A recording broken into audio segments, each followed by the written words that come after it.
Halo Tribuners, Anda kembali menyaksikan program Breaking News bersama saya Nurul Asari. Nasib warga Gaza untuk meraih kemerdekaan kian pupus. Pasalnya Komite Dewan Keamanan Perserikatan Bangsa-Bangsa gagal menyetujui upaya otoritas Palestina untuk bergabung menjadi bagian dari anggota PBB. Dikutip dari The Times of Israel pada Rabu 17 April, penolakan ini diungkap langsung oleh juru bicara Komite Dewan PBB selesai 2 kali menggelar pertemuan bersama dengan 15 negara anggota inti untuk membahas permohonan Palestina.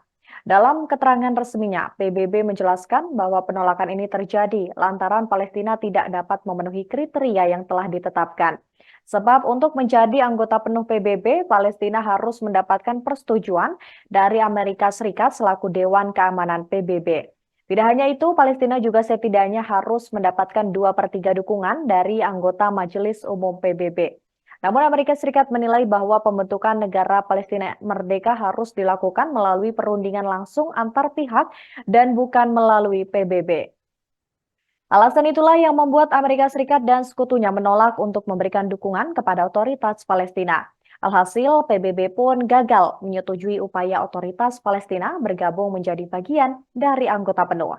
Adapun dorongan Palestina untuk menjadi anggota penuh PBB ini muncul terjadi 6 bulan setelah perang antara Israel dan militan Hamas Palestina di Gaza dan ketika Israel memperluas permukiman di tepi barat yang diduduki. Otoritas Palestina menilai bahwa keanggotaan seperti itu secara efektif akan mengakui kemerdekaan warga Gaza dari kependudukan yang dilakukan Israel.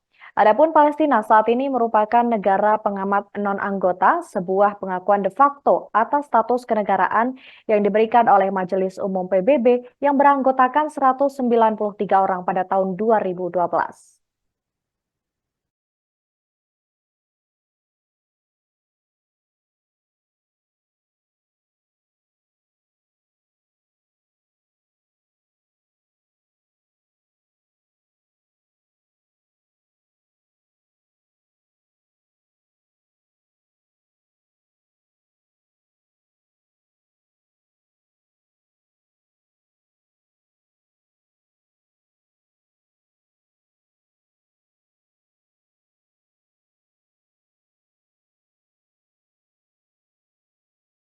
Pasukan Pertahanan Israel atau IDF menunjukkan bukti keberhasilan mereka menangkal rudal dan drone kiriman dari Iran. Hal itu ditunjukkan melalui video di akun X pada Rabu 17 April 2024. Dalam postingan itu terlihat seorang wanita anggota IDF menunjukkan salah satu dari 120 rudal balistik Iran yang jatuh di Israel. Rudal yang diperlihatkan itu memiliki bahan peledak seberat 880 pon atau setara dengan 400 kilogram. Selain itu, IDF juga menunjukkan kepada wartawan beberapa rudal yang jatuh termasuk sebuah emat. Tangki bahan bakar rudal jarak jauh emat saja tingginya diperkirakan 11 meter. Dan menurut Badan Iran IRNA, emat biasanya diluncurkan dari pangkalan bawah tanah dan bisa memiliki hulu ledak yang beratnya mencapai 750 kilogram. Sebagaimana diketahui, Iran melakukan serangan dadakan pada Sabtu 13 April 2024. Ratusan rudal dan drone jelajah mendarat di Israel dan diklaim mengenai sasaran yang sah. Namun Israel menyangkal dan menyebut mereka berhasil menghancurkan sebagian besar dari serangan itu. Serangan mematikan Iran disebut meniru strategi yang digunakan Rusia untuk menyerang Ukraina. What you're seeing behind me is just a fragment of a long-range Iranian ballistic missile carrying over 400 kilograms of explosive that was fired at Israel last Saturday night. Iran launched over 120 ballistic missiles on Saturday night, targeting Israeli civilians and IDF bases. It is only thanks to the precise defensive operation of the IDF and the seamless cooperation with our international partners that we were able to intercept 99% of Iran's launches, among them over 170 explosive UAVs and 30 cruise missiles.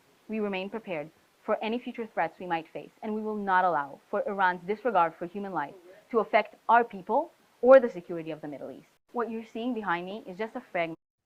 Di tengah konflik yang memanas di Timur Tengah, Israel masih terus berselisih dengan pasukan kelompok Hizbullah. Dikutip dari The Times of Israel pada Rabu 17 April, jet tempur Israel dikabarkan menyerang beberapa sasaran Hizbullah di Lebanon Selatan selama semalaman. IDF mengatakan bahwa sasarannya itu termasuk kompleks militer dan juga bangunan yang digunakan oleh Hizbullah di wilayah Qiyam, Mansouri, Aalma, As-Sab, dan juga di Yater. Media Lebanon melaporkan bahwa 1 orang tewas dalam serangan pesawat tak berawak Israel terhadap sebuah kendaraan di kota Ain Baal dekat Tirus sekitar 15 km dari perbatasan Israel. IDF juga mengonfirmasi bahwa serangan itu membunuh komandan wilayah pesisir Hizbullah. Ia adalah Ismail Yosef Bas yang pangkatnya setara dengan komandan brigade. Hizbullah juga membenarkan hal tersebut. Hizbullah mengumumkan kematian Bas dengan mengatakan bahwa dia dibunuh saat berada di jalan menuju Yerusalem. Sebagaimana diketahui, sebelumnya serangan ini dilakukan atas balasan serangan Hizbullah.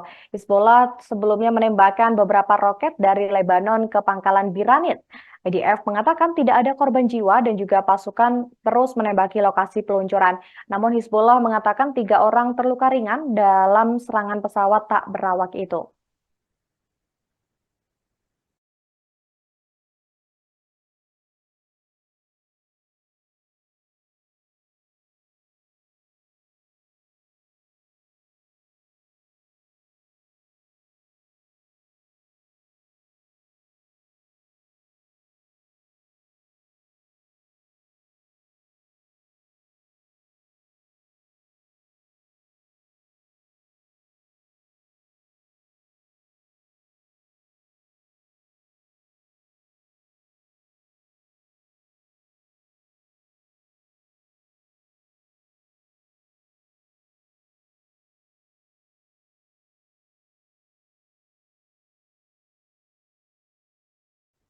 Demikian breaking news hari ini, saya Nurul Asari dan tim yang bertugas pamit undur diri. Terima kasih atas kebersamaan Anda. Sampai jumpa. Download Tribun X sekarang, menghadirkan lokal menjadi Indonesia.